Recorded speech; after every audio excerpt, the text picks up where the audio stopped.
ആരുമറിയാതെ ക്ഷേത്രത്തിൽ മോഷണം നടത്തി 8000 രൂപ കവർന്നെടുത്തു. പക്ഷേ പൈസ കിട്ടിയ സന്തോഷത്തിൽ മടങ്ങിയ കള്ളൻ കൊണ്ടുവന്ന ബൈക്ക് തിരിച്ചെടുക്കാൻ മറന്നുപോയി.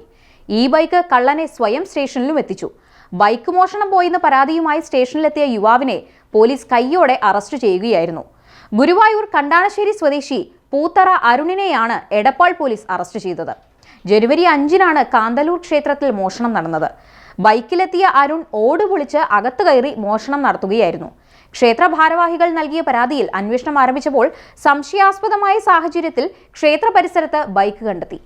ഈ ബൈക്കിന്റെ രേഖകൾ പോലീസ് പരിശോധിക്കുന്നതിനിടയിലാണ് അരുൺ തന്റെ ബൈക്ക് മോഷണം പോയെന്ന പരാതിയുമായി സ്റ്റേഷനിലെത്തിയത്. ഇയാളുടെ പെരുമാറ്റത്തിൽ സംശയങ്ങൾ തോന്നിയ പോലീസ് ചോദ്യം ചെയ്തപ്പോൾ തന്റെ ബൈക്ക് മോഷ്ടിച്ചവരാകും ക്ഷേത്രത്തിൽ മോഷണം നടത്തിയിട്ടുണ്ടാവുകയെന്നാണ് അരുൺ പറഞ്ഞത്. പക്ഷേ തുടർച്ചയായ ചോദ്യം ചെയ്യലിൽ ഇയാൾ കുറ്റം സമ്മതിക്കുകയായിരുന്നു.